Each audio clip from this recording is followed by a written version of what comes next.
তিনটি স্বপ্ন দেখলে বুঝবেন আল্লাহ আপনাকে ভালোবাসেন। ভালো করে বুঝেন, তিনটি স্বপ্ন যদি আপনি দেখেন বুঝবেন যে আল্লাহ আপনাকে মহাব্বত করেন, আল্লাহ আপনাকে ভালোবাসেন।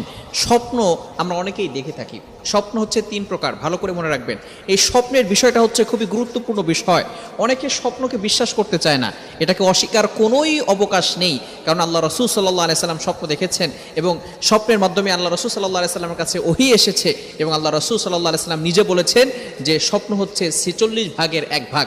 সুতরাং আমরা স্বপ্ন অনেকেই দেখে থাকি। এই স্বপ্ন হচ্ছে তিন প্রকার। একটা হচ্ছে ভালো স্বপ্ন, এই ভালো স্বপ্ন এটা আল্লাহ তাআলার পক্ষ থেকে আসে। দ্বিতীয়টা হচ্ছে খারাপ স্বপ্ন, এটা শয়তানের পক্ষ থেকে আসে।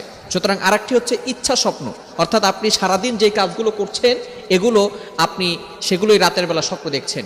সুতরাং ভালো স্বপ্নগুলো আল্লাহ তাআলার পক্ষ থেকে আসে। তিনটি স্বপ্ন যদি আপনি দেখেন মনে করবেন যে আল্লাহ আপনাকে ভালোবাসে। এক নম্বর স্বপ্ন হচ্ছে আপনি যদি দেখেন স্বপ্নে আপনি কোরআন পড়তেছেন, ভালো করে বুঝেন, আপনি কোরআন তেলাওয়াত করছেন, তাহলে মনে করবেন যে আল্লাহ পাক রব্বুল আলামিন আপনাকে ভালোবাসেন। আল্লাহ পাক রব্বুল আলামিন আপনার স্ট্যাটাস, আপনার মর্যাদা আরো হাই লেভেলের করে দিবেন। আল্লাহ তাআলা আপনার উপর রহমত নাজিল করবেন। আপনার শান্তি নাই, আল্লাহ পাক রব্বুল আলামিন আপনার জন্য সুখের ব্যবস্থা করবেন। আল্লাহ পাক রব্বুল আলামিন আপনার উপর রহমত বৃষ্টির মতো নাজিল করে দিবেন এবং আপনার সম্মান আরো আল্লাহ তাআলা বাড়িয়ে দিবেন যদি আপনি স্বপ্ন দেখেন কোরআন শরীফ পড়তেছেন। নাম্বার 2, দ্বিতীয় নাম্বার স্বপ্ন হচ্ছে যদি আপনি দেখেন আপনি গোসল করতেছেন, তাহলে মনে করবেন যে আল্লাহ পাক রব্বুল আলামিন আপনাকে ভালোবাসেন। কেননা যে গোসল করার মাধ্যমে আমরা শরীরের যে দুর্গন্ধগুলো আছে, শরীরের যে ময়লা আছে, এগুলো আমরা গোসলের মাধ্যমে পরিষ্কার করে ফেলি, পরিচ্ছন্ন হয়ে যায়। সুতরাং আপনি যদি এই স্বপ্ন দেখেন যে আল্লাহ মুহাম্মদ ইবনে সিরিন রহমতুল্লাহ আলাইহি উনি বলে দিয়েছেন, এর ব্যাখ্যা হচ্ছে আল্লাহ পাক রব্বুল আলামিন আপনাকে পবিত্র করতে চাচ্ছেন।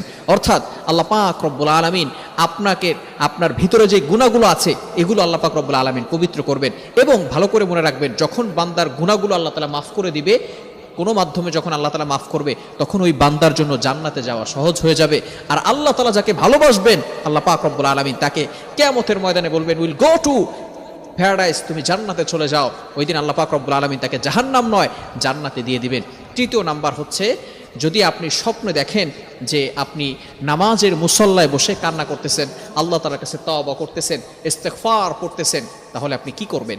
এই ক্ষেত্রে আপনার ব্যাখ্যাটা হচ্ছে যে অবশ্যই আল্লাহ তাআলা আপনাকে ভালোবাসেন এবং আল্লাহ পাক রব্বুল আলামিন আপনি যেই বিষয় নিয়ে কান্নাকাটি করতেছেন, আল্লাহ পাক রব্বুল আলামিন আপনার যে চাওয়াগুলো আছে, আকাঙ্ক্ষাগুলো আছে, আল্লাহ পাক রব্বুল আলামিন সেগুলো কবুল করবেন, আপনার গুনাহ খাতা মাফ করে দিবেন এবং আপনার জন্য জান্নাতে যাওয়ার পথ সহজ করে দিবেন। সুতরাং এই স্বপ্নগুলো যদি আমরা দেখি তাহলে মনে করব আল্লাহ আমাদেরকে ভালোবাসে। এখন যদি খারাপ স্বপ্ন দেখি তাহলে আমাদের কি করণীয়?